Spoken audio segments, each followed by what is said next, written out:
నిన్ను వలవేసి నిన్ను అటాక్ చేయాలని చూస్తున్న శత్రువు నువ్వు ప్రార్థన చేస్తూ కంటిన్యూగా పోతూ ఉంటే ఆ వల వాడి మీదే పడిపోయి వాడికి ఊరిగా మారుతుందంట. హల్లెలూయా.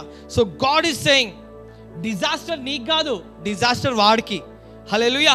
చేదు అనుభవం నీకు కాదు, నీకు మధురము వాడుకు చేదు. హల్లెలూయా. అది మారగానే ఉందేమో, నువ్వు ముట్టినప్పుడు అది మారగానే ఉందేమో, కానీ నువ్వు మొరపెట్టగా మధురంగా మారబోతుంది. హల్లెలూయా.